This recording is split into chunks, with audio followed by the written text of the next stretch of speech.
Ah, Muito boa tarde a todos, sejam bem-vindos a uma conferência promovida pelo Colégio de Engenharia Civil da Região Sul da Ordem dos Engenheiros, com o título Digitalização e Inteligência Artificial na Engenharia Civil.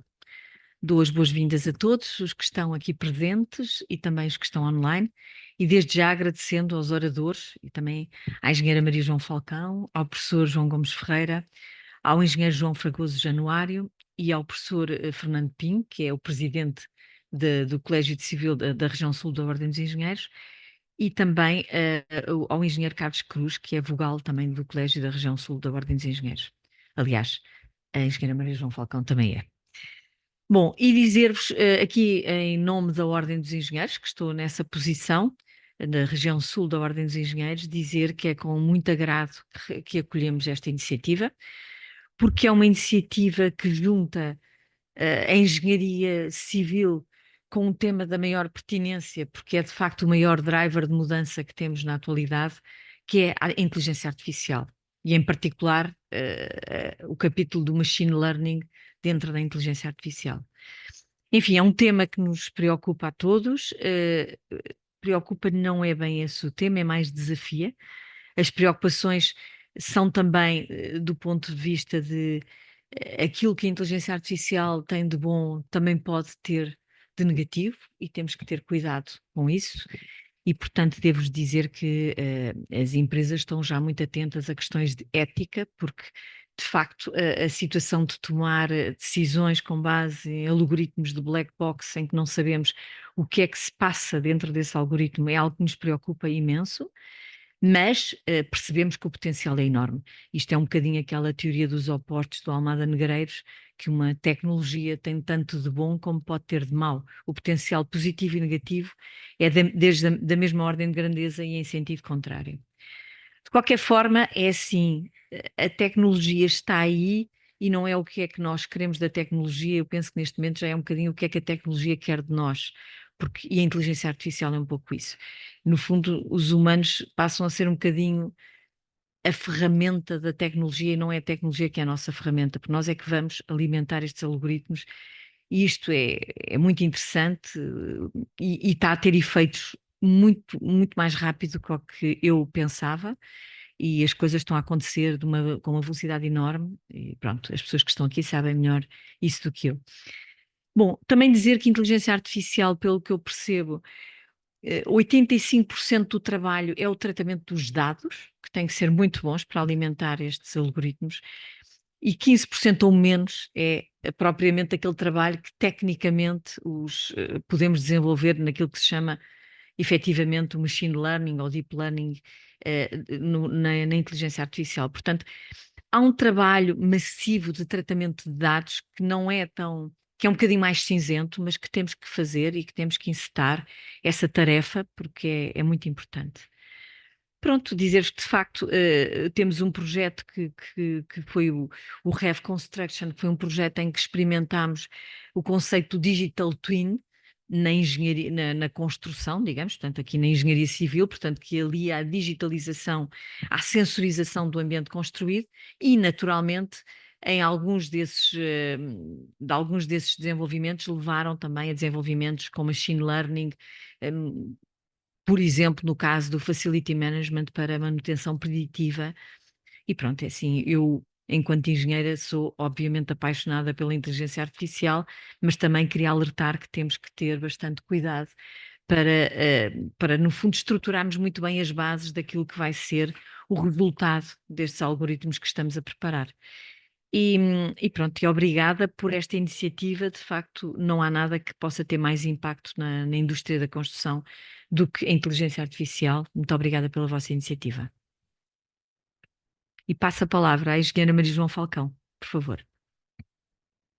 Boa tarde, agradeço as palavras da engenheira Rita Moura. Portanto, estou aqui a fazer a apresentação na qualidade de membro suplente da Ordem do Colégio Regional da Região Sul. Esta sessão foi organizada em conjunto com o professor Carlos Cruz, com o professor Fernando Pinho e com a professora Carla Marchão, que somos todos, fazemos parte de uma equipa. De facto, é um tema muito atual, muito pertinente. há muitos desafios associados a esta temática e que é sempre bom vermos o que é que se está a fazer de novo, o que é que se pode continuar a fazer. Tivemos uma grande adesão nesta sessão.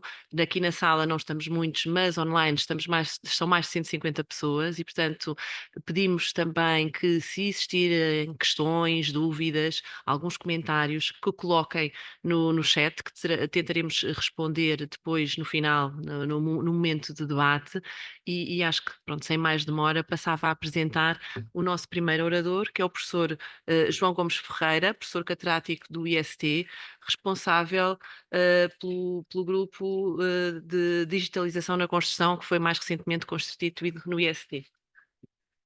Gostava de falar sobre as formas que a digitalização da construção pode assumir e depois debater então estas questões do processo de mudança e daquilo que nos espera no futuro e aquilo que podemos fazer para que ele seja positivo.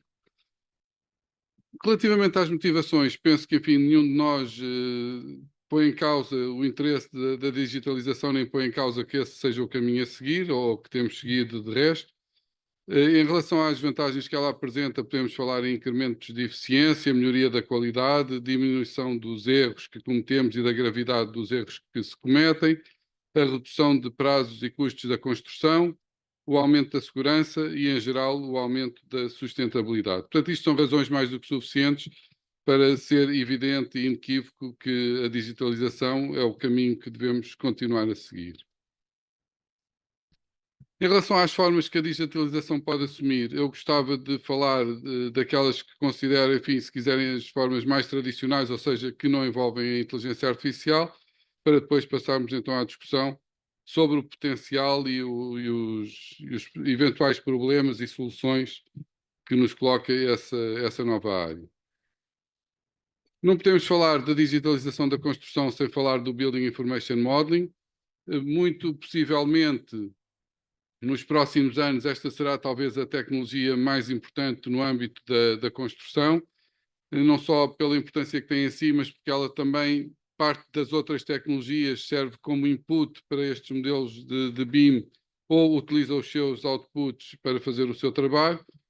O BIM apresenta diversas vantagens que passam pelo facto de ter uma modelação 3D integrada de toda a construção, de todos os aspectos geométricos e físicos da construção, de permitir a coordenação multidisciplinar, de nos permitir obter documentação automatizada, seja peças desenhadas ou escritas, como mapas de quantidades e outras. Permite-nos fazer análise e simulação, fala-se da quarta e quinta dimensão do BIM, associadas ao planeamento e à orçamentação, respectivamente. Permite-nos detectar conflitos, ou seja, incompatibilidades entre as especialidades, numa fase preliminar, ainda antes da construção, portanto, poupando-nos retrabalhos, sobrecustos, etc., conflitualidade. O BIM também é aplicável à gestão do ciclo de vida, uma vez que pode incluir dados sobre, por exemplo, os aspectos da manutenção das componentes do edifício. Permite a colaboração e partilha de informação entre todos os intervenientes, sejam eles projetistas ou outros intervenientes, como se diz agora, os outros stakeholders, seja o dono da obra, fiscalização ou outros. É um sistema que garante precisão e eficiência, escalabilidade e flexibilidade, ou seja, pode ser aplicado a pequenos empreendimentos ou a sistemas mais complexos e de maior dimensão, e assenta e obedece a normas e padrões que também permitem a compatibilidade entre sistemas, nomeadamente entre softwares diferentes e que nos permite trabalhar um modelo nesses diversos ambientes. Já agora, eu vou começar pelas tecnologias que não estão necessariamente ligadas à inteligência artificial, sendo que o BIM já pode ser conectado a ferramentas de inteligência artificial. Enfim, não queria falar em marcas, mas, por exemplo, o Revit Autodesk já tem uma API que lhe permite ligar ao chat GPT. Portanto, a inteligência artificial, digamos, entra-nos por todos os sítios sem que nós possamos dar por isso, mas ela está presente em muitos aspectos, de facto, das nossas vidas.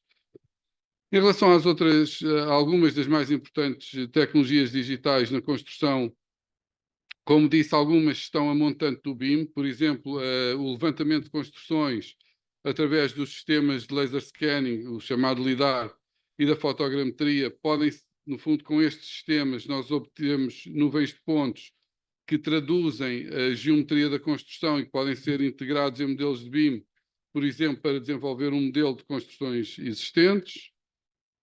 Basicamente, ele cria-nos uma espécie de fotografias tridimensionais em que cada pixel, digamos assim, tem 3 coordenadas, tem as coordenadas do espaço, em vez de ser definido num plano. Aquilo que vocês veem aqui é uma fotografia tradicional de cima, por exemplo. Embaixo é uma imagem tirada de um sistema de fotogramétrico, em que, no fundo, podemos ver a imagem de qualquer ângulo, em qualquer perspectiva. Geralmente, quando se fala da digitalização na construção, é quase inevitável falarmos de drones. Os drones, de facto, podem ser algo muito interessante sob o ponto de vista do controle de voo e outros aspectos, mas para nós, essencialmente, digamos, é um aparelho utilitário que nos serve para transformar câmaras, seja o laser scanning, sejam câmaras termográficas ou simples máquinas fotográficas, para poder obter essas fotografias ou esses levantamentos de diferentes posições. Isto é muito importante, permite-nos, de facto, por exemplo, nas inspeções, como vocês veem aqui em baixo, alcançar pontos que de outra maneira nos seriam inacessíveis. Só por si isso já é uma vantagem muito grande, mas, como digo, são essencialmente utilitários para chegar a locais inacessíveis. Portanto, não vamos, por isso, falar muito sobre isto. Outras tecnologias de que se tem falado muito e que são realmente muito importantes e úteis no contexto da construção e da engenharia civil é a realidade virtual e a realidade aumentada. Na realidade virtual, permite-se modelar e visualizar edifícios que ainda não estão construídos e, portanto, quer passear, digamos, por fora do edifício ou por dentro e, por exemplo, perceber o impacto que têm as soluções de projeto na forma como os ambientes são vividos. Isso, digamos, é a realidade virtual que podemos chamar de passiva, em que nós somos meros espectadores, ainda que possamos escolher o sítio por onde passeamos. E temos a realidade virtual interativa, em que, por exemplo, podemos, num ambiente virtual imersivo, proceder ao próprio projeto de arquitetura, como vocês veem nesta imagem, em que a pessoa está, digamos, a modificar as características geométricas da parede nesse ambiente virtual. Na realidade aumentada, o que nós vemos são objetos virtuais no mundo real. Vemos-los através de um aparelho como um telemóvel, um tablet ou óculos especiais de realidade aumentada, e também no contexto da construção, como mostram as imagens, pode ter utilidade para antevermos elementos que ainda não estão construídos e também, por exemplo, para verificar incompatibilidades, etc. Outra tecnologia, que enfim não é propriamente nova, mas também no âmbito das tecnologias digitais, é a robótica. A robótica in situ é algo bastante difícil ainda, porque os ambientes de estaleiros estão em permanente mudança e a robótica, pelo menos atualmente, está muito mais bem adaptada a situações mais controladas, a ambientes mais controlados. Eu penso que a pré-fabricação, de facto, ainda tem um longo caminho a percorrer, ainda tem uma margem de progressão muito grande com as ferramentas que existem hoje em dia. Acredito que ela se vai desenvolver ainda de forma significativa. Aqui podem ver a imagem de um sistema de pré-fabricação pesado, em que basicamente a estrutura se constrói como um Lego, permitindo ganhos de tempos de execução em obra, naturalmente, e diminuição de custos. Em relação à robótica in situ, tem-se falado muito e tem-se desenvolvido alguns projetos importantes no âmbito da impressão 3D. Enfim, eu penso que a impressão 3D terá o seu lugar na construção com grande probabilidade.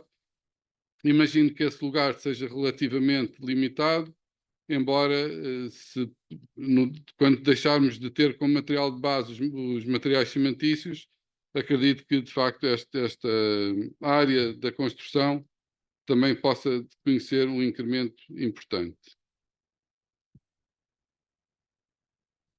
Passando agora então às questões e às ferramentas da inteligência artificial. Portanto, a inteligência artificial tem campos muito diversificados que acabam por se ligar entre si. Queria dizer que eu não sou de perto nem de longe especialista em inteligência artificial, mas como, enfim, como qualquer engenheiro se interessa por isto e percebe o impacto que a inteligência artificial vai ter na nossa profissão, como tem na nossa vida em geral.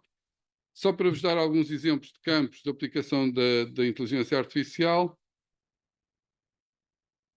podemos falar dos sistemas periciais, a chamada inteligência artificial clássica, os sistemas de aprendizagem automática, então o dito machine learning, a robótica avançada, a visão artificial, o processamento de linguagem ou a interação e percepção. Dentro destas áreas, depois, há muitas subáreas. Por exemplo, a aprendizagem automática pode ser, digamos, assistida, ou melhor, supervisionada, não supervisionada, mista, com reforço, uma série delas. O processamento da linguagem, igualmente, pode ser síntese de linguagem ou a percepção de linguagem, escrita e falada, etc. Portanto, são áreas, como digo, muito diversificadas e que recorrem a metodologias, também elas, bastante diferentes, as redes neuronais, os sistemas periciais e outros. Eu gostava de vos mostrar, para nós nos lembrarmos de facto disto, de que a inteligência artificial está presente em muitas das coisas que hoje em dia fazemos, e dar-vos alguns exemplos de aplicações.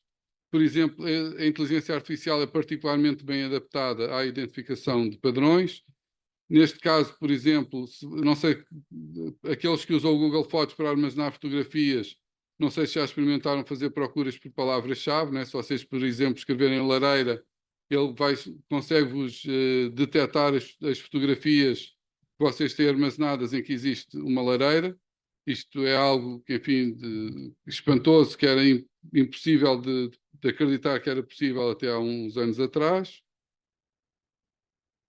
Temos os sistemas de controle, o controle de sistemas e tomada de decisões, como é, por exemplo, o caso da condução autónoma de veículos, em que aqui, para além disso, ainda há a visão artificial em tempo real. Portanto, são sistemas muito complexos e muito exigentes, mas fazem, de facto, coisas que também não pensávamos possíveis até há pouco tempo.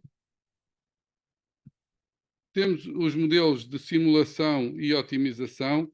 Sempre que nós pomos no Google Maps ou no Waze o nosso destino nos sistemas de navegação, existe por trás todo um sistema que simula os percursos possíveis, ou pelo menos parte dos percursos possíveis, e os otimiza em relação ao tempo, considerando as condicionantes que nós introduzirmos, como, por exemplo, não passar em autoestradas, etc. Em relação aos sistemas de aprendizagem automática, podemos dar como exemplo as sugestões de compras que nós temos nas plataformas online, como a Amazon e a Vorten e outras mais. Enfim, como digo, passo a publicidade. Por exemplo, os sistemas de aprendizagem automática relacionados com a sugestão de compras, eles aprendem não só com os nossos padrões de consumo, mas também com os padrões de consumo de todos os utilizadores. Ou seja, por um lado, eles usam a informação que nós damos sobre o nosso comportamento para nos sugerir coisas, mas também percebem em que tipo de consumidor é que nós somos para nos oferecer coisas que utilizadores com padrões semelhantes também adquiriram. Ou seja, como dizia a engenheira Rita Moura, em certa medida e em muitas circunstâncias, nós é que estamos a servir a máquina e não a máquina a servir a nós, embora, enfim, sou mais adepto da visão de que existe uma simbiose entre a máquina e nós, mas de facto a nossa atenção é uma coisa que vale muito dinheiro. Bom, só estes exemplos, penso eu, são só por si suficientes para nós percebermos o impacto que a inteligência artificial já tem nas nossas vidas, em muitas áreas da nossa vida, e perceber também que impacto é que tem e pode ter no âmbito da engenharia civil. E gostava de percorrer convosco aqui algumas possibilidades.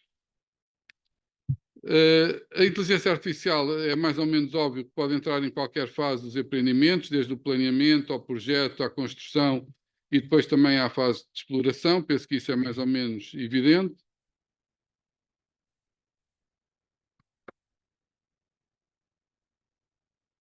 Por exemplo, quando se trata do traçado de vias de comunicação, se nós temos que traçar uma via de A para B, enfim, que essa A e B não sejam assim muito perto um do outro, imaginem de Lisboa para o Porto, o número de soluções que nós temos é virtualmente infinito, não é? Digamos que um engenheiro civil, mesmo muito bem treinado, dificilmente chega à solução ótima. Pode chegar a uma solução boa, mas dentre essas inúmeras, para não dizer infinitas soluções, pode chegar a uma solução boa, mas dificilmente chega à ótima. Com as ferramentas de inteligência artificial que conseguem pegar nesta complexidade de dados e trabalhá-los, digamos, com enorme probabilidade, nós conseguimos chegar a uma solução muito mais próxima da solução ótima do que aquilo onde chegaríamos com as ferramentas tradicionais. Esta é uma área em que, de facto, a inteligência artificial pode ajudar grandemente o trabalho do engenheiro civil. Outra área em que a inteligência artificial se começa a afirmar é a área da concepção e da análise de estruturas. É algo que pode parecer relativamente surpreendente, mas de facto também aqui, quando nós temos um projeto de arquitetura que contempla determinadas condicionantes e queremos implementar uma estrutura, as soluções também são praticamente infinitas, não é? Em termos do número de pilares, a sua posição, as suas características, o tipo de betão, as quantidades de armadura. Com a inteligência artificial, e deixem-me dizer que já há muitas soluções, como vocês veem, comercialmente disponíveis para estes efeitos. A inteligência artificial permite estudar diferentes soluções e otimizá-las e fazê-lo com base em cálculo estrutural, que não é feito com base nas leis da mecânica estrutural, mas sim com base em dados, não é? Ou seja, a inteligência artificial não pega na equação da elasticidade de uma viga, pega, digamos, nos casos que conhece, ou que lhe foram fornecidos, ou que ela própria simulou, para fazer a análise. Existem filmes na internet, de facto, muito interessantes sobre a concepção de estruturas com base em inteligência artificial, que nos mostram de forma dinâmica como é que estas ferramentas como a inteligência artificial fazem a análise da estrutura e como é que a vão modelando e chegando passo a passo à otimização da solução final. É claro que é difícil para nós, mecanicistas, acreditar, ou pelo menos cegamente, no projeto, no cálculo estrutural feito com base em estatística, digamos assim, mas isso não quer dizer que depois, após a concepção da estrutura, não se faça essa análise. Mas, entretanto, sabemos que chegamos a uma solução que é muito boa e com grande probabilidade muito melhor do que aquela a que chegaríamos com a nossa intuição e com a nossa experiência. Dizia também a engenheira Rita Moura, falava dos digital twin, outro campo de aplicação da inteligência artificial são os sistemas de gestão inteligentes. Aqui podemos entrar, de facto, com dois conceitos que são muito falados quando se fala de digitalização e também de inteligência artificial, que são os digital twin e a Internet of Things. O digital twin, basicamente, é um modelo dinâmico de um determinado ativo construído, ou seja, não tem só os dados estáticos, mas tem igualmente os dados do seu funcionamento em tempo real. Isto requer, obviamente, a sensorização do ativo. Podemos estar a falar de sensores de temperatura, sensores de movimento, sensores que detectam o número de pessoas numa sala, sensores relativos aos sistemas de combate a incêndio e de controle de acessos, etc. Portanto, tem que ter sensores que nos permitam perceber o estado do sistema e controladores que nos permitam atuar sobre ele, desligando o ar-condicionado antecipadamente. E aqui existe também a aprendizagem que a inteligência artificial permite cumprir, é igualmente útil. Por exemplo, ela pode aprender que nós chegamos sempre às 10 da manhã ou às 9 da manhã ao trabalho, e então ela pode ligar o ar-condicionado antecipadamente, portanto, pode prever comportamentos, entender padrões de comportamento e, portanto, gerir o sistema de forma otimizada. É uma área que garantidamente está em crescimento e, digamos, se esta sensorização e se estes sistemas de controle estiverem ligados à rede, digamos, estamos a falar da Internet of Things, que corresponde precisamente à ligação dos sistemas que nos permitem perceber o seu estado de funcionamento e atuar sobre eles. Outra área, para finalizar os exemplos da aplicação da inteligência artificial na engenharia civil, são os sistemas de inspeção e monitorização, o Structural Health Monitoring. Também aqui nós temos uma quantidade de dados geralmente muito elevada. Imaginem que nós temos acelerómetros no tabuleiro da ponte e nos cabos, temos extensómetros, temos sismógrafos para perceber a atividade sísmica, aparelhos, sensores para medir a velocidade do vento, etc. Perceber o padrão de comportamento normal é algo que é fácil para a inteligência artificial, mas que seria muito difícil para nós fazê-lo através de regras explícitas. Imaginem que, por exemplo, a gente diz para definir, por exemplo, a aceleração admissível no cabo em função da velocidade do vento. Não é? Se o vento soprar com mais força, é natural que o cabo tenha uma aceleração maior.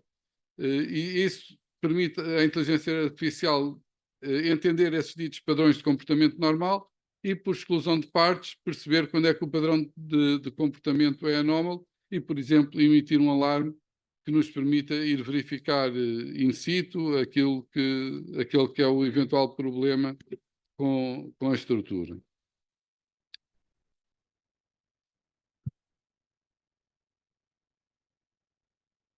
Pronto, com estes exemplos, eu penso que são bastante ilustrativos do potencial e, portanto, dessas questões que se nos levantam em relação à utilização, não tanto das tecnologias digitais, entre aspas, convencionais, mas sobretudo das ferramentas que integram a inteligência artificial. E, de facto, eu tenho algumas questões que formulei e que penso que poderão servir de base ao debate que vamos ter a seguir. A grande pergunta, de facto, é qual é o impacto da nova era digital no ensino e na prática profissional do engenheiro civil. Um subaspecto, digamos, deste é qual é o impacto que isto pode ter no reconhecimento e na atratividade da profissão. Como sabem, é um assunto que nos últimos anos também acabou por se colocar.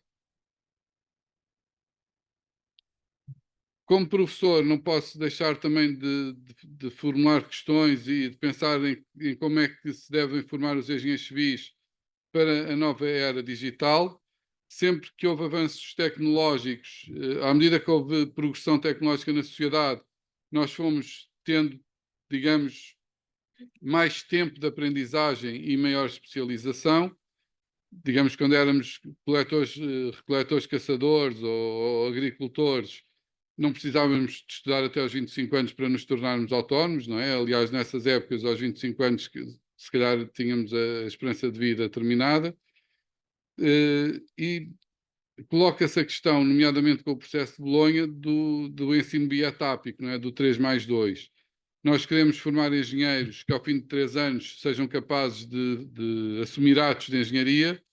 E se compararmos o ensino que é possível fazer em 3 anos com aquele que era possível fazer em 5, de facto, ou em 3+2 face aos 5+0, percebemos que a forma como o ensino é estruturado é necessariamente diferente.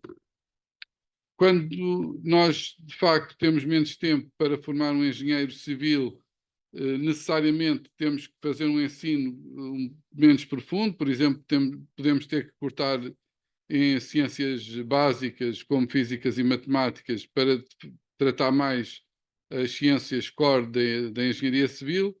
Outra questão que se coloca nesta altura é como é que nós abordamos a questão da digitalização no ensino, se devemos ter mais cadeiras de informática, se devemos espalhar estas áreas pelas nossas áreas tradicionais, etc. Nós, no técnico, temos estado a discutir uma reestruturação dos cursos de engenharia civil, da licenciatura e do mestrado, e todas estas questões se acabaram por colocar.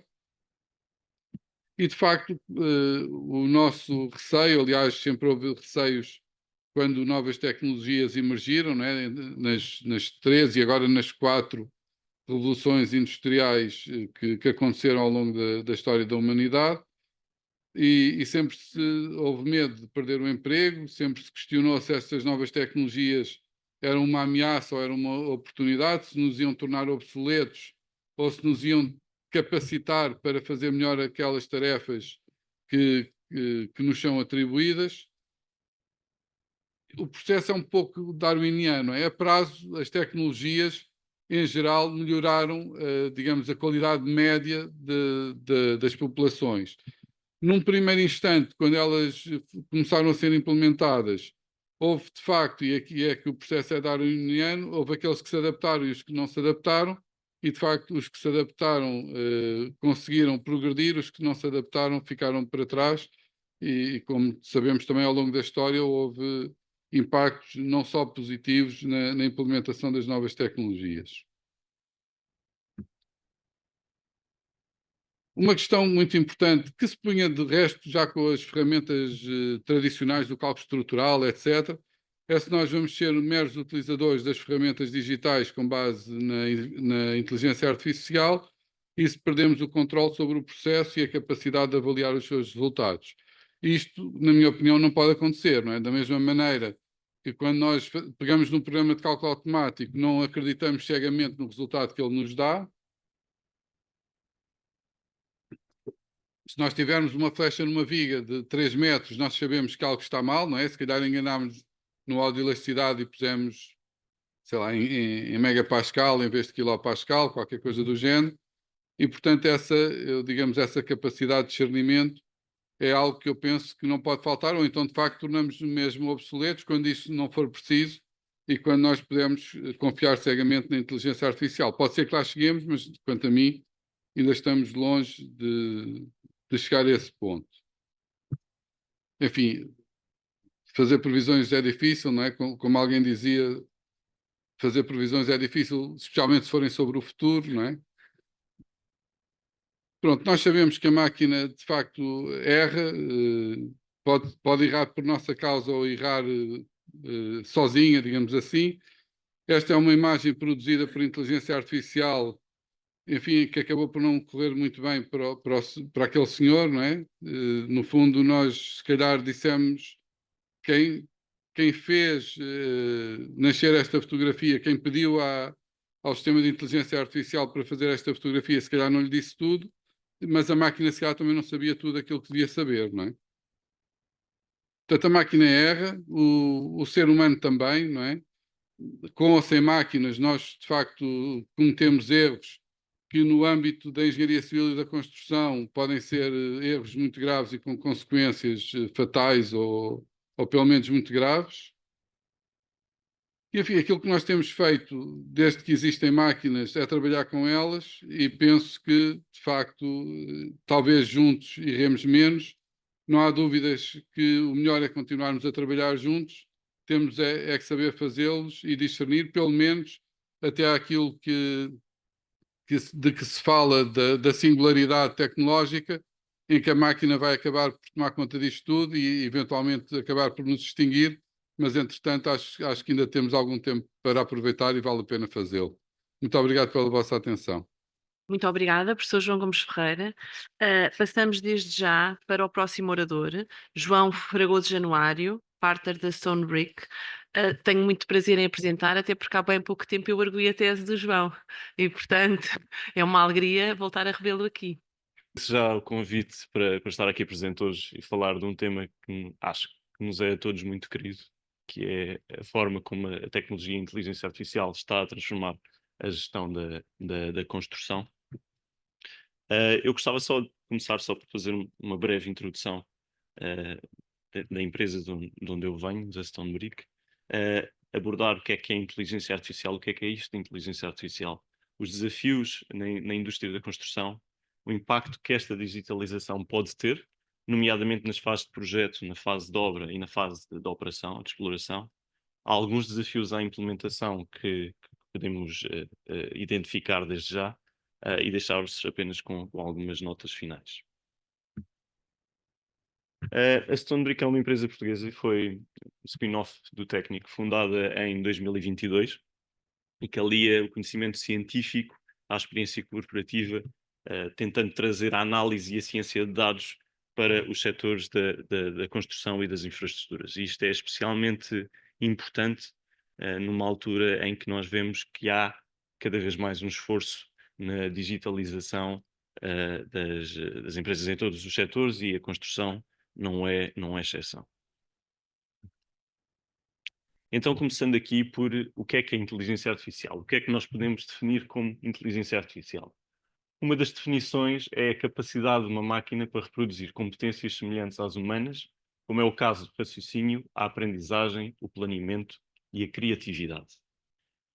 Esta é uma das definições de inteligência artificial, que possivelmente encontram outras muito similares, mas a verdade é que esta inteligência artificial tem tido um impacto enorme na vida de todos nós. Como o professor João Gomes Ferreira estava a dizer, e bem, todos os sistemas que nós utilizamos hoje em dia, nós interagimos com a inteligência artificial. Seja desbloquear o telemóvel com o reconhecimento facial, seja no carro com o reconhecimento dos carros que estão à volta. Há muitos sistemas que nós já nem damos por isso e que entraram realmente na nossa vida. Houve um estudo da McKinsey em 2018 que estimou que o impacto da inteligência artificial na economia global seria superior a 13 bilhões, estes bilhões são portugueses mesmo, de dólares até 2030.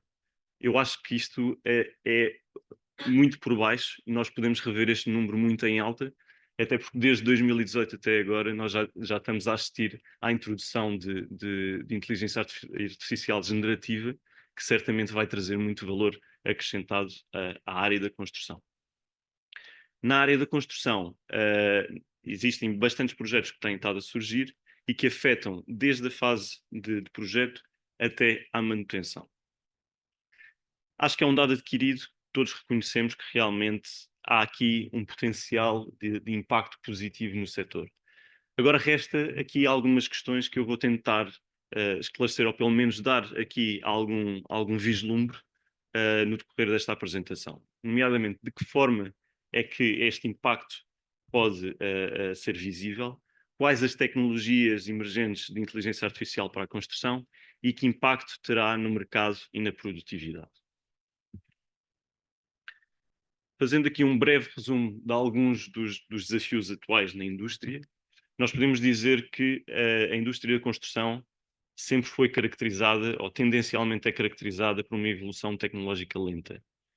E isso é decorrente da própria estrutura também da própria indústria. Há uma grande dependência de mão de obra que muitas vezes é indiferenciada, e sendo indiferenciada também o custo associado à mão de obra está associado a salários mais baixos, o que leva a que muitas vezes em alturas de indecisão, do ponto de vista de gestão, seja feita mais uma gestão da força laboral em vez de uma modernização tecnológica. Isto também acontece porque, comparativamente os custos necessários ao investimento em tecnologia, muitas vezes do ponto de vista de gestão é mais fácil tomar essa decisão. Se isto também é verdade que também existem alguns problemas persistentes, todos nós reconhecemos, como os atrasos, as derrapagens de custos e os acidentes de trabalho. Falando dos acidentes de trabalho, por exemplo, em 2021, se não me falha a memória, morreram 37 pessoas em Portugal em acidentes de trabalho na construção e representaram, grosso modo, 1/3 de todas as mortes em acidentes de trabalho no país. Por isso nós conseguimos ver aqui realmente que a construção tem aqui um longo caminho a percorrer, e talvez a inteligência artificial nos próximos slides eu consiga passar aqui a mensagem que também poderá dar aqui alguma ajuda. Existe também uma baixa produtividade no setor comparativamente com outras indústrias. Segundo dados do Banco Central Europeu, entre 1997 e 2017, a indústria da construção aumentou a produtividade globalmente. A indústria da construção aumentou a produtividade em média em 1%. E se nós compararmos com outras indústrias da manufatura, nós temos um aumento médio anual de 3,6%. Por isso nós conseguimos aqui ver que realmente a produtividade da construção pode ser muito acelerada ainda pelo processo de digitalização. Eu estava a falar dos problemas persistentes e não todos nós sabemos, por exemplo, falando da mão de obra, da falta de mão de obra qualificada e não qualificada, há números que apontam para os 80.000 trabalhadores em falta, outros que são um pouco superiores, mas a verdade é que todos estes problemas agravam ou pressionam a necessidade das empresas de inovarem e de apresentarem novos métodos de controle e de estimativa. Falando aqui do impacto da digitalização, eu vou-me focar só aqui em dois aspectos, havendo muito mais que o professor João Gomes Ferreira também já abordou. Falando aqui, por exemplo, só da introdução do BIM. A introdução do BIM eu sei que é um tema que também vai ser explorado aqui na ordem. Existe aqui realmente um processo de digitalização a nível europeu que tem vindo a promover a utilização do BIM. Há estudos que apontam para reduções de custo na ordem dos 10% e aumento de eficiência. Vendo aqui alguns casos, nós vemos, por exemplo, França, em 2014, lançou o programa Bâtiment Numérique para promover a utilização do BIM pelas empresas de construção, que foi depois dado seguido pelo programa BIM 22.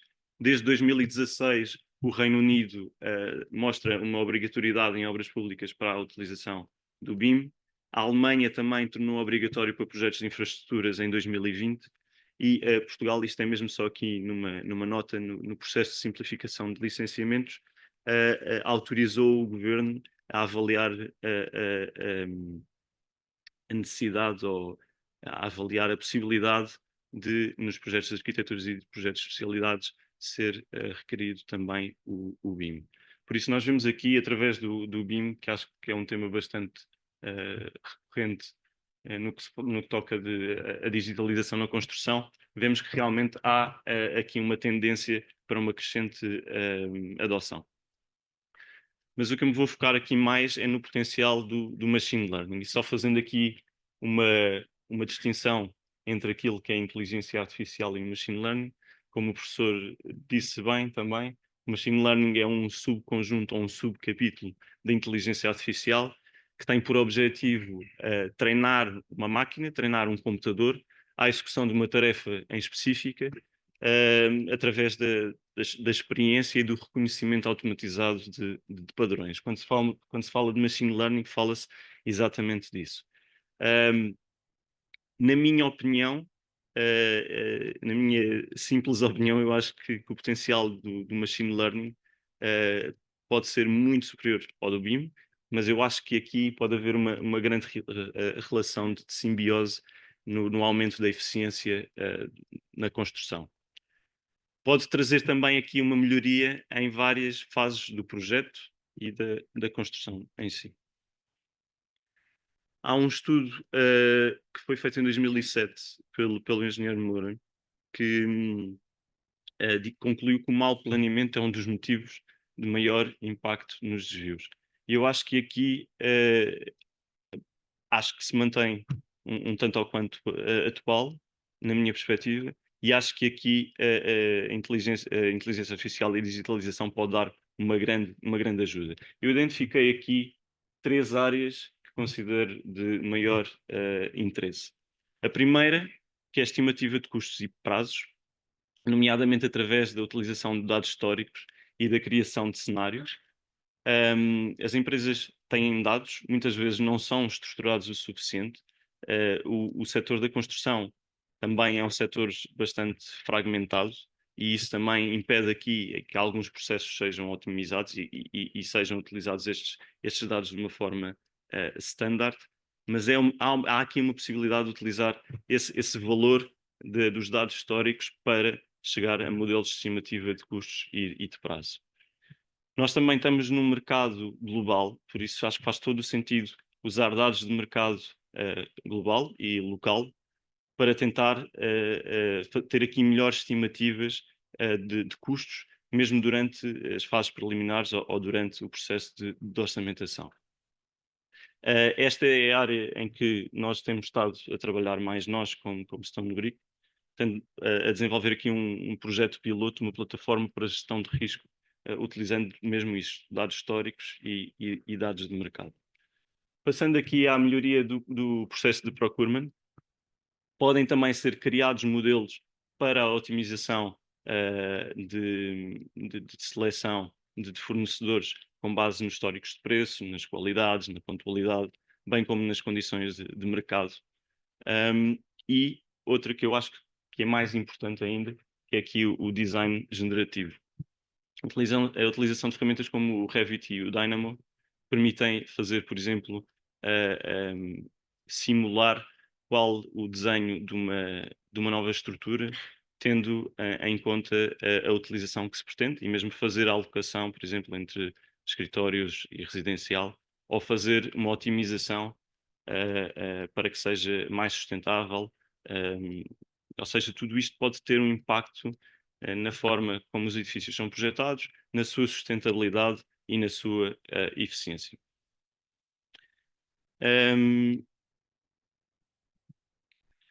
Passando à fase de obra. Ora, isto tudo é na fase de projeto. Passando à fase de obra, há aqui várias aplicações que podem beneficiar do machine learning, da aprendizagem automática. Uma delas é a verificação de conformidades, usando os drones ou robôs. Eu não sei se muitos de vós provavelmente conhecem o Spot, aquele robô desenvolvido pela Boston Dynamics. Houve uma empresa, uma startup chamada HoloBuilder, que aliou o Spot à parte de engenharia civil para que seja feito um mapeamento 3D da obra e que seja comparado com o projeto para tentar encontrar alguma coisa que não esteja em conformidade com o projeto, e assim tem-se um desenho completo de como é que evoluiu a obra. Na otimização da logística mesmo em obra, um projeto muito interessante também que eu acho é aqui a melhoria da posição de gruas e de outras logísticas. Sugiro que vejam o projeto Refinery da Autodesk, por exemplo. Na segurança do trabalho, como eu disse, o setor da construção em Portugal é responsável por 1/3 das mortes em acidentes de trabalho. É óbvio que houve uma grande melhoria. Se nós compararmos com o início do século, nós chegávamos a ter centenas de mortes, mas aqui a segurança do trabalho também pode ser muito melhorada através da inteligência artificial, através da inclusão de câmaras na maquinaria e no equipamento e em partes da obra, câmaras com capacidade de computer vision e que possam, ou seja, de reconhecimento de padrões, e que possam alertar para qualquer situação que possa levar a um acidente de trabalho. A automatização de processos também é uma das áreas que pode beneficiar bastante, processos construtivos, seja através da inclusão também de sensores, seja de realidade aumentada. Uma das empresas, eu não estou aqui a tentar fazer publicidade a nenhuma empresa, mas são projetos que eu realmente acho que vale a pena ver. Uma empresa alemã que é a Vemcon, e que tem vários tipos de maquinaria com vários níveis de autonomia, muito provavelmente daqui a uns tempos vamos ter grande parte até do trabalho de terraplanagens a ser feito automaticamente. Na fase de operação, destaca aqui duas vertentes. A primeira é a manutenção preditiva. Nós conseguimos recolher, através dos sensores, drones e outras tecnologias wireless, informação que depois podem ser utilizadas como input a algoritmos preditivos, que podem alertar, por exemplo, às necessidades de manutenção, ou permitindo a reparação ou a substituição antes da falha, alargando a vida útil do elemento. Por outro lado, podemos ter aqui também uma otimização da eficiência energética, seja com uma gestão inteligente do consumo, que seja feita com base na utilização, com base em outros fatores, como o preço de eletricidade, o mix de energia verde, há estudos que apontam para a utilização destes sistemas inteligentes leve a uma redução das emissões de carbono de 40% e de custos em 10%. Tendo em conta as metas que nós temos mesmo a nível europeu, eu acho que é um contributo muito bom que pode trazer aqui à fase de operação. Todas estas vantagens não vêm sem custos associados. Existem aqui, claramente, vários desafios à implementação. O primeiro tem a ver com os obstáculos imediatos de cibersegurança, cada vez é um tema que está mais em voga, a conformidade regulatória e a propriedade intelectual dos dados e dos modelos. Por outro lado, um investimento necessário. Existe ainda uma grande resistência por parte de grande parte do setor da construção à implementação de algoritmos, por exemplo, preditivos ou outras tecnologias que, embora possam aumentar a eficiência da operação, ainda existe uma certa desconfiança. E por outro lado, existe também, para que estes modelos possam ser treinados, há uma necessidade de uma grande quantidade de dados e de alta qualidade. E isto é realmente um problema numa indústria que é muito fragmentada e que cada um tem a sua forma de guardar ou não guardar os dados e de os estruturar, torna aqui um obstáculo. É verdade que nós também, a indústria da construção, não é igual a todas as outras indústrias, no sentido em que muitas vezes os projetos são em localizações diferentes, com condições diferentes, são feitos por equipas diferentes, e então esta integração dos dados para que possam ser utilizados para treinar modelos preditivos às vezes acaba por ser mais complicado. Em segundo plano, nós temos aqui as alterações na gestão. É muito feita geralmente uma abordagem projeto a projeto, mas para que a inteligência artificial e a digitalização possa criar o máximo de valor, tem que ser feito aqui um shift para que essa gestão seja baseada em dados. E para isso é preciso que os dados estejam estruturados, tanto os dados de agora como os dados históricos. E depois há sempre a questão da resistência à mudança por parte da força laboral. Por último, queria aqui salientar a necessidade de supervisão técnica. Como a engenheira Rita Moura estava a dizer e bem, nós não podemos ser completamente agnósticos àquilo que os modelos nos dão e aceitá-lo só como verdade universal. Tem que haver aqui não só pessoas que tenham o conhecimento técnico para integrar estes processos na construção, e isso já é um problema por si, como também tem que existir aqui uma capacidade crítica para os resultados que nos são apresentados. Ou seja, não pode ser um modelo black box, tem que ser mais próximo daquilo que muitas vezes se chama como explainable AI.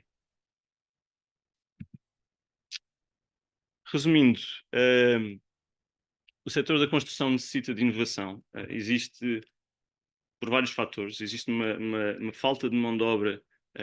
Nos últimos anos temos visto também um aumento dos preços dos materiais, um esmagamento das margens. Isto tudo leva a que, para a indústria subsistir, tenha de ter inovação. Além disso, sofre de um problema crónico de falta de produtividade, e a forma de avançar com isso é realmente introduzir mais inovação e mais digitalização nas empresas de construção. Esta introdução pode levar a novas oportunidades.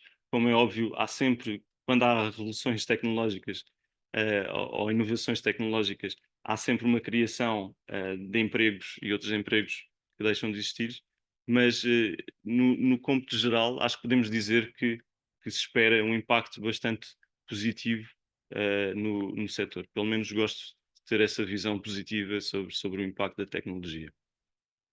Existem muitos desafios à implementação, nomeadamente a necessidade dos dados de qualidade e em quantidade, e que seja feita uma estruturação e armazenamento correto dos dados dos projetos anteriores. E isso leva a que tenha que ser feita uma alteração do modelo de gestão, mas no fim de contas eu acho que há aqui muito valor para a indústria de construção, levando à redução de custos, a ganhos de eficiência e a uma melhor gestão de projetos e um aumento da competitividade, que no fim do dia é tudo isso que nós queremos para as nossas empresas. Como nota final, queria só deixar-vos aqui que acho que podemos resumir toda esta apresentação à frase que diz que abraçar a digitalização e inteligência artificial é crucial para o futuro da construção. Eu concordo completamente. Espero que tenham gostado da apresentação. Muito obrigado. Muito obrigado pelas excelentes intervenções dos nossos dois oradores, o professor João Gomes Ferreira e o engenheiro João Fragoso Januário. E eu diria que nenhum modelo de inteligência artificial conseguiria cumprir o horário de forma tão rigorosa como estamos a fazer esta tarde nesta sessão. Antes de começar, portanto, aquilo que temos previsto, agora temos um período de cerca de 30 minutos, 25, 30 minutos de debate, mesa redonda. Eu acho que as apresentações foram feitas, já lançam aqui um conjunto de questões das quais eu me vou socorrer para aprofundarmos um pouco neste período, mas gostava de aproveitar para dizer, portanto, a todos os que nos seguem online, no streaming online, que podem colocar questões no chat e dentro das nossas possibilidades de tempo iremos tentar atender essas questões, incorporá-las no nosso debate. Eu creio que no que toca, portanto, às oportunidades, foi mais do que evidente pelas apresentações que foram feitas, portanto, que há um universo grande de oportunidades. Creio que também já não é um tema que de facto o setor vai ter que abraçar, como dizia o João Fragoso Januário, vai ter que abraçar a digitalização e a inteligência artificial de alguma forma. Eu não resistia, de facto, ainda por cima, estando nesta casa, que é a Ordem dos Engenheiros, muito preocupada com tudo o que tem a ver com a valorização da profissão e com a salvaguarda da atividade da engenharia, no caso concreto do nosso Colégio de Engenharia Civil, de focar um pouco esta nossa discussão nestes impactos, nos impactos que de facto podemos esperar que a digitalização e a inteligência artificial venham a ter na atividade concreta. E a minha primeira questão para ambos os oradores, e se cá podíamos começar pela mesma ordem, pelo professor João Gomes Ferreira. Ele mostrou um exemplo que foi mais tarde aprofundado também pelo João, relativamente a uma atividade típica da engenharia civil e talvez uma atividade muito nobre da engenharia civil, que é o projeto. Seja o projeto de estruturas, seja o projeto de vias de comunicação. E, de facto, como ele dizia bem, quando pensamos, por exemplo, numa estrada, numa qualquer via de comunicação, por exemplo, no projeto de alta velocidade, este sim liga Lisboa ao Porto, tal exemplo que referia, é um exemplo real, portanto, de um projeto real que vai ser desenvolvido. Nós temos, de facto, a consciência que das N soluções possíveis, os projetistas mais capacitados e mais treinados conseguem atingir soluções boas ou muito boas ou excelentes, mas nunca temos a garantia de conseguir a solução ótima. E depois o João, na intervenção que fez, apresentou vários exemplos de vários softwares que, por exemplo, do ponto de vista de cálculo estrutural, permitem a alguém com, eu diria, pouca ou nenhuma formação em projetos de estruturas, simular e obter uma resolução para um problema de cálculo estrutural. E a minha primeira questão é esta. De facto, corremos o risco de algumas das atividades e alguns dos atos da engenharia serem substituíveis ou substituídos por tecnologia, por softwares. Eu acho que o caso do projeto de estruturas não é o único. O João falava do robô Spot, que consegue verificar em obra o estado real de evolução da obra, e portanto, isto afeta diretamente outra atividade clássica da engenharia civil, que é o trabalho de fiscalização. E portanto, quando nós começamos a decompor o que é que são as atividades típicas da engenharia civil, socorrendo destes dois exemplos, projetos de estruturas e fiscalização, se de facto corremos o risco de algumas destas atividades, o risco ou a oportunidade, enfim, de algumas destas atividades poderem substituir integralmente atos que são hoje atos regulados e são hoje atos praticados por engenheiros civis. Podemos começar pelo professor João Gomes Ferreira e a seguir ouvíamos o engenheiro João Fragoso Januário. Enfim, eu acho que nós não temos e não devemos preocupar-nos muito com o facto de se poder perspectivar que muitas das coisas que fazemos vão passar a ser feitas por máquinas. Muitas das coisas que podem ser feitas por máquinas serão trabalhos mais repetitivos. Mesmo a concepção de uma estrutura pode ser um trabalho algo repetitivo, que se calhar nos é muito grato fazer nos primeiros anos da nossa profissão, mas que depois, digamos, se torna algo rotineiro e menos interessante. Portanto, eu acho que à medida que estes trabalhos que são de maior repetitividade, mais rotineiros, puderem passar a ser feitos pelas máquinas, mais nós nos podemos dedicar aos trabalhos de alto nível e de valor estratégico mais elevado. Ou seja, se calhar os engenheiros civis vão ter que se preocupar menos em perceber se o esforço na viga é excessivo, se temos um problema de ponçoamento, e vamos preocupar-nos mais, por exemplo, com as políticas de construção. Ou seja, acho que se a máquina nos ajudar, nós podemos dedicar-nos a coisas que são mais importantes. Enfim, no limite, mas isto, digamos, é futurismo, se a máquina conseguir fazer tudo por nós, em princípio conseguimos dedicar-nos ao ócio e ao lazer, que enfim, também não será uma grande desgraça. Mas pronto, basicamente, e falando de forma mais séria, acho que é bom que a máquina nos possa ajudar a fazer o trabalho que é mais aborrecido, digamos assim. É claro que, enfim, quando os ascensoristas perceberam que ia haver a possibilidade de a gente comandar o elevador sem a ajuda deles, se calhar preocuparam-se um bocado, mas de certeza que depois acabaram por encontrar melhor utilização para o seu tempo, uma vez que aquilo que faziam deixou de ser necessário e, portanto, deixando de ser necessário, deixa de ser útil. Penso que o caminho é bom se a máquina nos ajudar a fazer este tipo de coisas. Não nos devemos assustar com isso, na minha opinião. Eu concordo plenamente com o que o professor estava a dizer. Eu acho que o trabalho dos profissionais vai ser ampliado por estes novos desenvolvimentos da inteligência artificial. É o que vai proporcionar, é ampliar realmente o seu trabalho. Agora, acho que também vai exigir da parte dos profissionais que tenham um sentido crítico mais apurado, porque lá está, podem nos dar a receita, mas é essencial sabermos como é que é feito, porque senão podemos estar a assumir coisas como verdadeiras que na verdade não são. Dito isto, eu acho que o trabalho vai acabar por ser mais de supervisão, especialmente naquelas tarefas rotineiras, como o professor estava a dizer.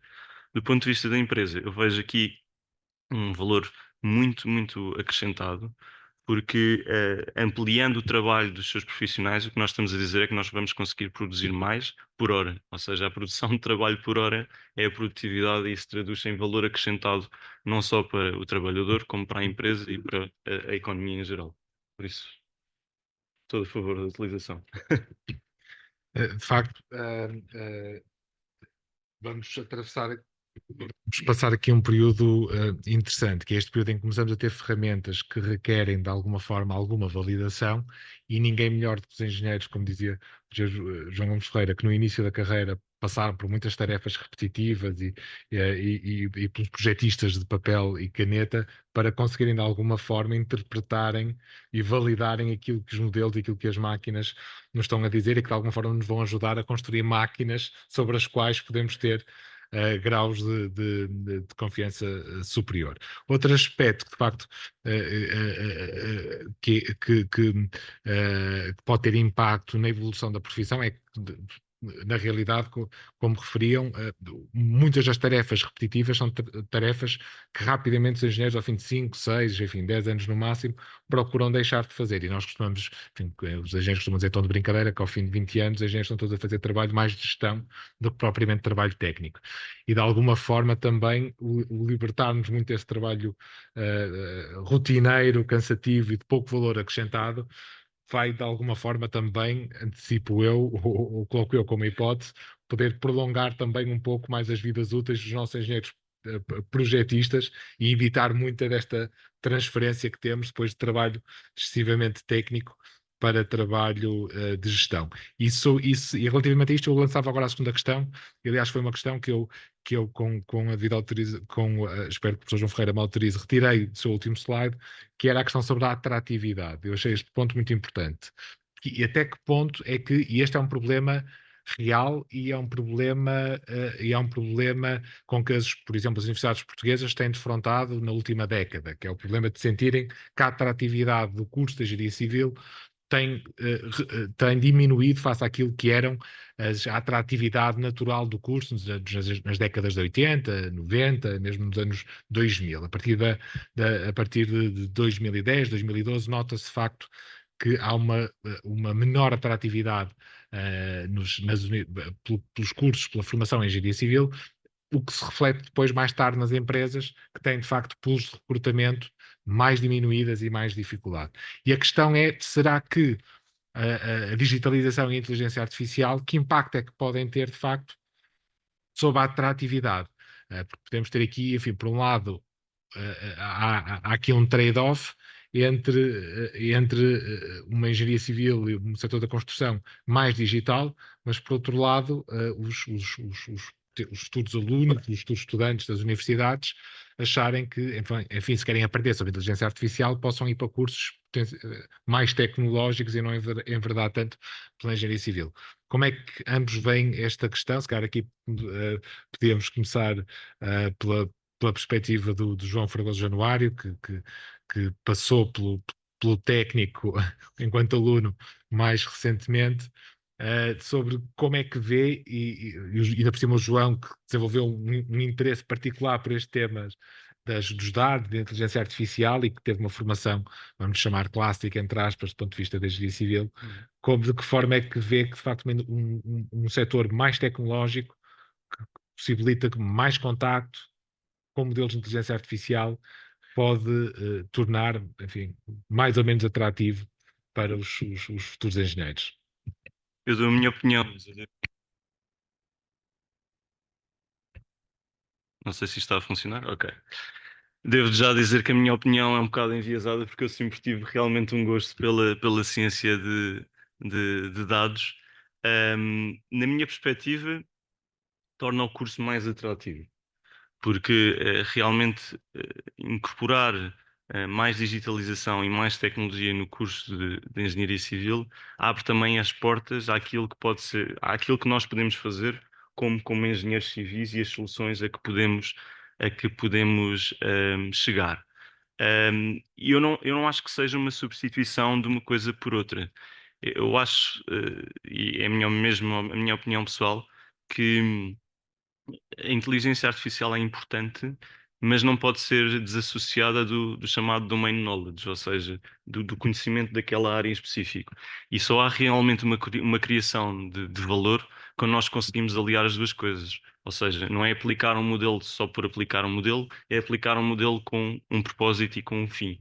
E eu acho que tendo uma formação numa universidade, aprendendo as bases dessa área de engenharia civil, também, lá está, sempre foi uma área que me fascinou, mas aliando, através mesmo da criação de disciplinas como a do professor João Gomes Ferreira, que trazem mais para esta área de digitalização, a meu ver, é realmente um valor acrescentado aqui aos cursos de Engenharia Civil, e pode realmente trazer mais pessoas a uma área que muitas vezes ainda é vista como pouco tecnológica, pouco avançada, e num mundo que cada vez está mais a evoluir, eu acho que isto pode ser aqui uma, um- uma luz ao fundo do túnel, não chamaria, mas se calhar um chamariz, pelo menos, a que mais alunos se possam juntar ao curso. Obrigado. De facto, a quebra importante que houve na procura da engenharia civil, no ensino da engenharia civil, aqui há uns anos, começou por ser circunstancial, teve a ver com uma crise no setor da construção e numa diminuição brusca na oferta de empregos. Passámos numa situação em que os engenheiros civis eram muito procurados, para uma situação em que se falava, e digamos, houve na comunicação social, isso foi muito acentuado, começou a haver um nível de desemprego grande na engenharia civil, até porque havia muita oferta de curso e formavam-se muitos, talvez demasiados, engenheiros civis, mas numa segunda fase acabou por ser uma questão mais estrutural, digamos, sedimentou essa falta de procura, e eu penso que isso tem muito a ver com o facto de se associar a engenharia civil a um setor ainda muito tradicional e pouco tecnológico. Nesta medida, eu penso que trazer a tecnologia, a digitalização e a inteligência artificial para o ensino e para a prática da engenharia civil é essencial, não temos como fugir disto, nem devemos querer fazê-lo, porque dessa maneira não só o curso fica mais atrativo para os alunos, que é importante, mas mais importante do que isso, permite-nos formar profissionais muito mais competentes e muito mais capazes, que também vão permitir que as empresas tenham maiores valores acrescentados, ganhos de eficiência, etc. E também com isso possamos ter engenheiros civis mais bem remunerados e também por isso mais atratividade para os cursos de engenharia civil. Portanto, digamos, nós temos que quebrar este ciclo negativo, e acho que a introdução da digitalização no ensino, como estamos a procurar fazer, é fundamental. Existem alguns problemas que nós sentimos no técnico, que têm um pouco a ver com o envelhecimento também do nosso corpo docente, em que, no fundo, tendo havido essa quebra de procura, há agora menos capacidade de renovar os quadros. Eu sou um exemplo disso. E penso que uma vez passado este período mais negro, vamos ser mais capazes de conseguir fazê-lo e de também trazer sangue novo para o ensino, que é fundamental para, como digo, quebrar este ciclo e trazer as novas ferramentas digitais para o ensino da engenharia civil.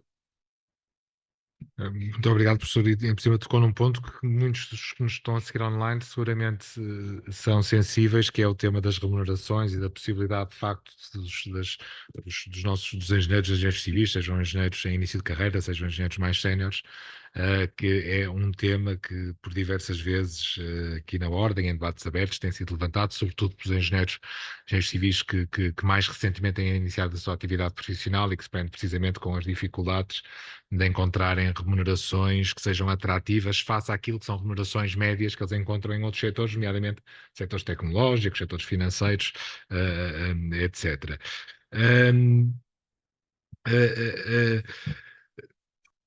Vou aproveitar para fazer aqui só, introduzir aqui uma questão que entretanto foi levantada aqui no chat. Uma das pessoas que está a participar, portanto, coloca a questão aos oradores se podem referir a outros hardwares, outras ferramentas, além dos drones, que tenham sido ou que possam de alguma forma acelerar o processo de recolha de dados. Fala inclusivamente na possibilidade de haver dos sensores de baixo custo, sensores que permitam a implementação da Internet of Things. Tem conhecimento, enfim, de algumas soluções ou de tecnologias que possam ou que estejam disponíveis ou que pelo menos hajam pilotos que estejam a ser implementados. Não sei se o professor João Ferreira ou se o João quer dar resposta a esta questão.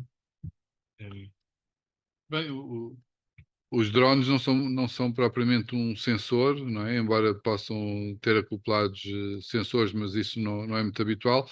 Agora, a resposta a essa pergunta depende muito de o que é que se pretende fazer exatamente. Se é fazer a monitorização do comportamento estrutural de um edifício ou uma ponte, temos muitos sensores para esse efeito: acelerómetros, tensómetros, defletómetros que medem deslocamentos, anemómetros que medem a velocidade do vento. E temos muitos sistemas de aquisição de dados que nos permitem também já fazer essa aquisição à distância e ligá-los à rede e, portanto, obter e tratar os dados a partir do nosso gabinete, digamos assim.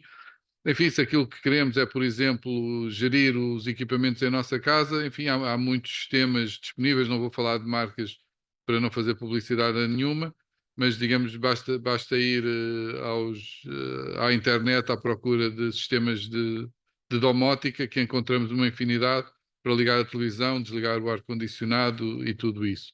Portanto, eu tenho dificuldade em responder à pergunta porque ela é um pouco aberta demais para se poder responder mais do que aquilo que eu acabei de fazer. Eu vou tentar falar alto. É mais uma observação, mas gostava do vosso comentário, que é, de facto, a inteligência artificial permite-nos ganhar imenso nisto que tem a ver com as tarefas repetitivas, e eu percebo, em termos de projeto, vai-nos dispensar estarmos a fazer aquele trabalho repetitivo, mas eu diria, e pronto, e aí concordo que também vamos ter mais tempo para a gestão, e é muito importante para a produtividade, para os salários, etc. Concordo plenamente. Mas também acho que devíamos dar uma tónica a que devemos promover muito a capacidade de inovação dos humanos em desenvolver novas soluções que não são repetitivas, e aí eu não acredito tanto na inteligência artificial. Aí temos que ser nós a procurar novos materiais, e acho que isso é excelente, porque nós engenheiros vamos nos poder ocupar daquilo que realmente é brilhante na engenharia, e depois, daqui a uns anos, se calhar a inteligência artificial já está a fazer isso por nós, mas temos de estar sempre um passo à frente na parte que diz respeito à criatividade, acho eu, ou à inovação, vamos dizer. Mas queria o vosso comentário. Se também não concordam, que acho que o técnico podia abrir mais isso, assim, mais vá lá, um projeto mais aberto, mais open mind, mais inovador. Pois, eu, como dizia, acho que à medida que a inteligência artificial nos ajudar a fazer as tarefas mais aborrecidas, nos liberta para pensar em coisas mais estratégicas e, portanto, se calhar mais inventivas. Também depende do tipo de criatividade de que estamos a falar. Como dizia o engenheiro João Fragoso Januário, temos a inteligência artificial generativa. Por exemplo, se nós quisermos fazer um projeto de arquitetura, se explicarmos mais ou menos aos sistemas de inteligência artificial o que pretendemos, ele de facto é capaz de gerar projetos, se calhar muito mais interessantes do que nós poderíamos fazer. Se quisermos falar de coisas mais disruptivas, como por exemplo um tipo de construção inovador, digamos, o sistema de inteligência artificial, não tendo na sua base de dados nada parecido, não consegue inventar. Mas de facto, muito daquilo que é a criatividade humana a vários níveis, na música, na pintura, na poesia, etc., no fundo são reinvenções sobre dados que já existem. Esse tipo de criatividade o computador faz muito bem. Vocês viram, por exemplo, que com certeza perceberam que algumas das figuras que eu apresentei são geradas neste caso, pelo ChatGPT. Eu disse o que é que queria e ele fez. Eu gosto, enfim, de vez em quando de escrever, não digo umas poesias, mas umas quadras, e fiz uma a propósito do casamento de uns compadres. E o meu filho resolveu pedir ao ChatGPT que fizesse umas quadras, disse-lhe mais ou menos o contexto, onde é que ele vinha, o que é que ela fazia e tal, e ele fez uma coisa muito parecida com a que eu fiz e garantidamente não fez menos bem. Portanto, as questões da criatividade que nós gostávamos de pensar que não eram possíveis de ser feitas por uma máquina, em grande medida, como eu digo, quando são reinvenções da mesma coisa, a máquina é muito competente para fazê-lo e será cada vez mais, na minha opinião. Invenções mais disruptivas, eu penso que há um grande espaço para o ser humano ainda participar no seu próprio processo de evolução.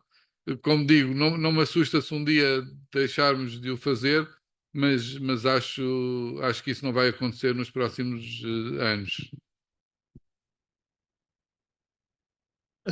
Muito boa tarde a todos, sou Fernando Pinho.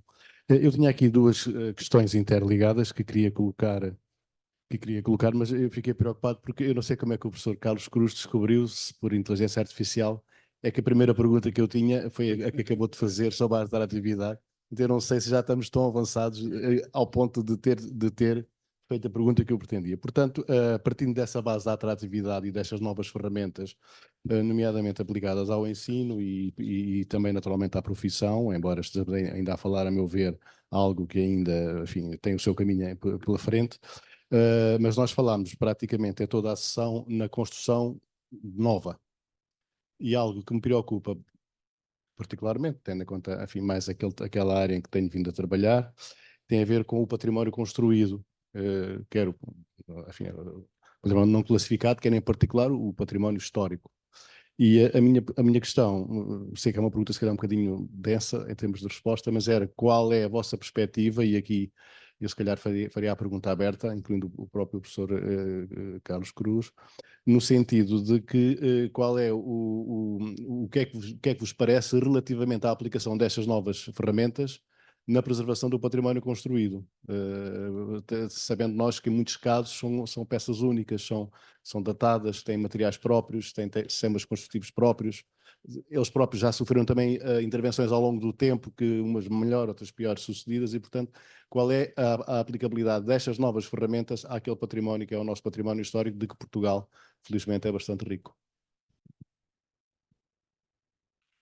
Eu, de facto, acho que é uma excelente questão, em primeiro lugar, e acho que a resposta da inteligência artificial a esse tipo de problemas pode ser menos conseguida, até porque lá está, os dados existentes serão menores, e enquanto que quando nós temos, por exemplo, um projeto de arquitetura e aquilo que se pretende é implementar uma estrutura sobre esse projeto, temos, digamos, uma folha limpa, e, digamos, a máquina pode fazer simulações sobre ela própria sem estar tão condicionada. Portanto, isso penso que é um problema mais fácil de resolver do que um problema desse tipo, que envolve também outras questões culturais, históricas, etc., que lá está, a máquina teria capacidade para fazê-lo se tivesse dados e se fosse possível e fácil introduzir essas restrições, essas condicionantes, esses dados e esses objetivos, mas também nisso penso que estamos algo longe de o conseguir fazer. Relativamente, de facto, a esta capacidade das máquinas, e nós parecer que estamos já assustados delas poderem fazer tudo por nós, eu realmente acho que estamos ainda longe disso acontecer, e acho que a medida em que isso aconteça é positiva. Agora, de facto, isso, como digo, não é assim uma coisa que seja preocupante, na minha opinião. Pronto, só completando, eu acho que realmente aqui a inteligência artificial é um bocado mais difícil de incluir.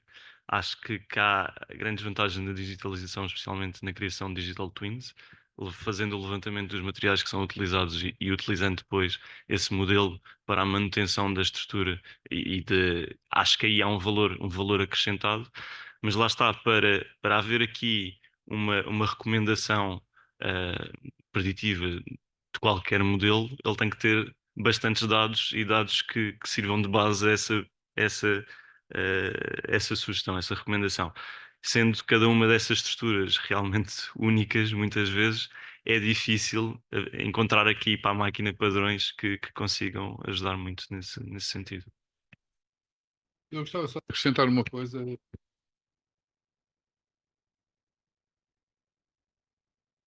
Gostava de acrescentar só uma coisa em relação a isto, da capacidade das máquinas. Em relação, por exemplo, à robótica, nós temos agora um desafio lançado por uma empresa que tem a ver com a robotização de um determinado trabalho corrente na construção, e em que aquilo, enfim, nós estamos a fazê-lo em colaboração com o Instituto de Sistemas e Robótica. E, de facto, uma das coisas que eu me apercebi no âmbito deste projeto e do tentar começar a perceber alguma coisa de robôs, foi que, se por um lado eles são capazes de fazer mais e mais depressa e melhor algumas das tarefas da indústria, por outro lado há coisas que nos parecem muito simples de fazer, em que os robôs têm uma elevada incapacidade para fazê-lo. Nós, de facto, humanos, em termos de manipulação de objetos, temos uma grande perícia, que é muito difícil de simular por um robô. E nessa medida, como eu digo, eu penso que não temos que estar assustados da máquina nos substituir a curto prazo. Substituir-nos há numas coisas, possivelmente naquelas que são menos interessantes para nós, mas não nos vai substituir naquelas que apesar de tudo, nos trazem maior prazer profissional. Eu, quando digo esta coisa, já agora, só para que me possam levar minimamente a sério, quando eu digo esta coisa, que se as máquinas nos libertarem de tudo, tanto melhor, porque vamos dedicar-nos ao lazer, enfim, eu acho que o ser humano não está programado para gozar o ócio absoluto com satisfação, não é? O professor Agostinho da Silva dizia que o homem foi feito para criar, não foi feito para trabalhar. Eu acredito que sim, não é? Até se virmos o trabalho como na sua componente etimológica do trapalium, que é um elemento de tortura, mas para criar nós temos que poder criar, e quando a máquina nos ultrapassar nessa criatividade em termos gerais, eu diria que aí sim nós morremos em termos de motivação. Mas esperemos que isso não aconteça tão cedo. Muito obrigado. Cumprindo com o horário à risca, com o horário que tínhamos inicialmente previsto, eu não posso deixar de agradecer novamente aos oradores pelas excelentes intervenções. Ainda temos uma última questão. Muito bem, mais um minuto. Agradeço. Eu sou engenheiro civil há 40 anos. E isto da inteligência artificial, logo que se começou a ouvir falar, despertou-me interesse e curiosidade. Esse interesse e curiosidade, depois até a aplicação prática é que é a grande questão. A minha vida foi toda a dar apoio ao projeto e à construção. Aquilo que se sente nas obras é essa coisa da inteligência artificial, em que medida é que pode beneficiar a atividade concreta do indivíduo que faz ou que promove a construção do edifício? Como é que a inteligência artificial pode suprir uma verdadeira calamidade, de certa maneira, que existe na falta de mão de obra? Não é só falta de engenheiros civis. Também com as crises, a mão de obra especializada desapareceu. Há para lá alguns indivíduos mais velhos que realmente continuam a trabalhar, rapaziada nova, alguns pré-universitários, mas o futuro, digamos, o objetivo a curto prazo é de entrada na universidade, e muitas vezes para cursos nada tem a ver com a construção civil. A pergunta que eu faço é: o Optimus da Tesla ainda está muito longe de entrar na atividade da construção? Outra coisa que eu queria levantar é a questão dos softwares. Eu não consigo perceber como é que um país como o nosso, que é um país médio, uma média economia a nível europeu, não desenvolve, não tem capacidade para desenvolver softwares nacionais, e a maior parte do software que usa é tudo importado dos Estados Unidos. Eu não sou anti-americano, mas faz-me a impressão que se consiga arranjar softwares da República Checa com qualidade, e que em Portugal não haja ninguém que se dedique, com tantos informáticos, não há ninguém que se dedique a desenvolver softwares na área do BIM e na área da inteligência artificial. Se eu estou enganado, agradeço que me esclareçam. Obrigado. Muito obrigado pela questão. Eu, se calhar, pedi ao professor João Ferreira para responder ao primeiro ponto relacionado com a mão de obra e com o impacto concreto, e se calhar deixava depois para o João Ferreira Januário responder ao segundo ponto relacionado com os softwares, se vos parecer bem. Então, acho que a questão que coloca é de facto muito interessante e muito relevante. Em relação à falta de mão de obra, eu diria que a inteligência artificial, e em particular a automação, não vão permitir, creio eu, pelo menos no curto prazo, imprimir digitalmente trabalhadores, mas possivelmente com os ganhos de eficiência que permitem conduzir, talvez permitam que esse tipo de trabalhador para tarefas mais repetitivas passe a ser mais dispensável, e, portanto, precisarmos de menos mão de obra do que aquela que precisamos até aqui. Por isso eu falei na industrialização em pré-fabricação e na automação e robotização nesse contexto favorável. Em relação aos softwares, eu deixo para o engenheiro João Januário, mas de facto queria só dizer que, relativamente a um pressuposto de que há tantos informáticos por aí, eu devo dizer que há tão poucos, porque a procura não é muito superior àquilo que é a oferta, e quando alguém precisa de um informático, por exemplo, para ensinar no técnico, não se arranja, e noutros locais quaisquer é muito difícil arranjar informáticos porque não estão disponíveis no mercado, digamos assim, e são bem pagos. Peço desculpa se entrei na... Não, é verdade. A procura por developers é complicado às vezes arranjar developers, especialmente para projetos mais inovadores e pronto, a competição direta é com empresas às vezes grandes e é complicado avançar por aí.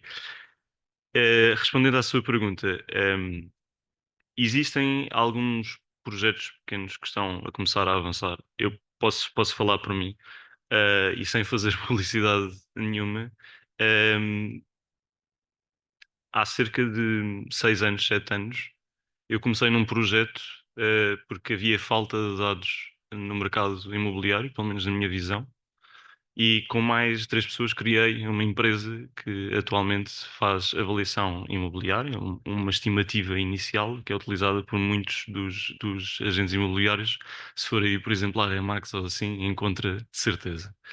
Agora estou a trabalhar noutro projeto, neste da Stonebrick, em que estamos a fazer um projeto piloto com uma empresa de construção de média dimensão para ajudar no processo de orçamentação. Ou seja, nós temos imensos dados do mercado, de custos de materiais, por exemplo, e quando se está a fazer o processo de orçamentação, convém ter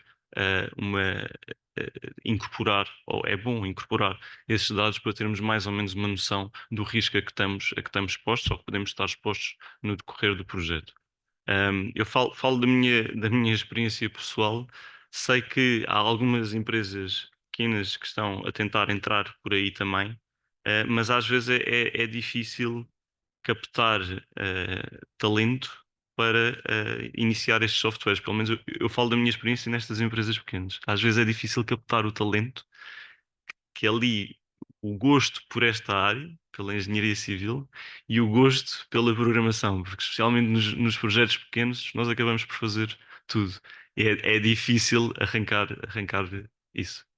Espero ter de alguma forma contribuído na resposta à sua pergunta. Do que partir de mim, haverão softwares portugueses para o setor da construção. Muito obrigado. Obrigado pela questão, pelas respostas. Eu, entretanto, também pedi ao engenheiro Fernando Pinho para se juntar a nós para proceder ao encerramento e eu, se calhar, terminava só com duas provocações. Uma para nós, a ordem, que é, de facto, como é que vamos incorporar naquilo que é a regulação dos atos da engenharia, estes futuros atos da engenharia que, na realidade, não dependem só do engenheiro, mas dependem também do apoio de máquinas. Vai ser um desafio engraçado para pensarmos. E um segundo pensamento que eu estava aqui a tentar organizar para resumir um bocadinho a nossa discussão é que, de facto, é pouco provável que um engenheiro venha a ser substituído por máquinas, venha a ser substituído por inteligência artificial, mas é muito provável que um engenheiro venha a ser ultrapassado por outro engenheiro que usa máquinas e que usa inteligência artificial. E, portanto, é de alguma forma na linha das vossas conclusões da necessidade de conjugar. Muito obrigado a todos os que nos estão a ouvir. Eu passava agora a palavra ao engenheiro Fernando Pinho, que é o coordenador do nosso colégio, para proceder ao encerramento desta sessão.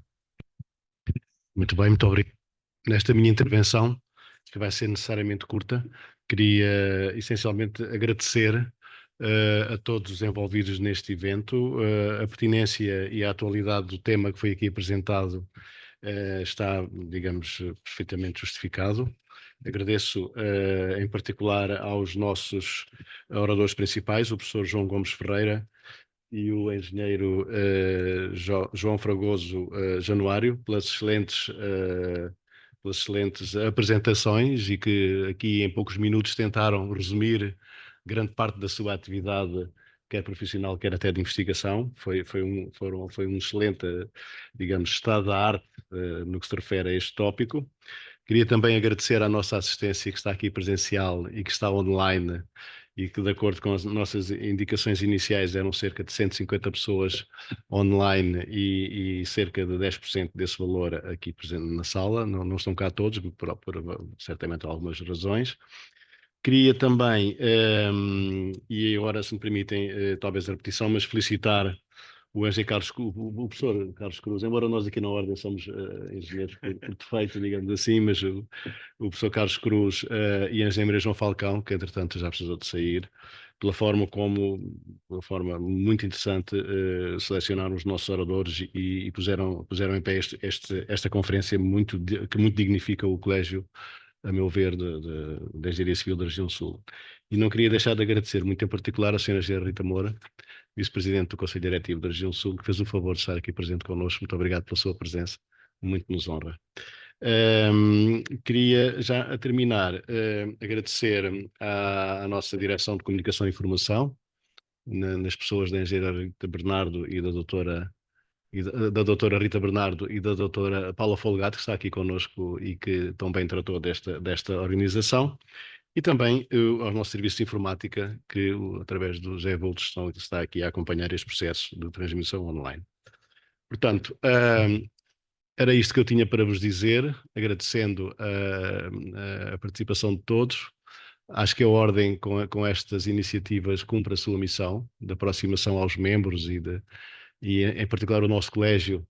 Bem, como sabem, os colégios agora, com a alteração dos estatutos, nomeadamente os regionais, vão deixar de existir, mas, enfim, nós temos no Colégio Civil, somos o maior colégio da Ordem, quer a nível regional, quer a nível nacional. Sentimos esse peso e essa obrigação de dotar os nossos membros de um vasto conjunto de conhecimentos o mais transversais possível, e penso que hoje tivemos aqui um bom exemplo daquilo que é o serviço que nós devemos prestar aos nossos membros, e espero que com isso também todos tenham gostado desta sessão. Muito obrigado pela presença.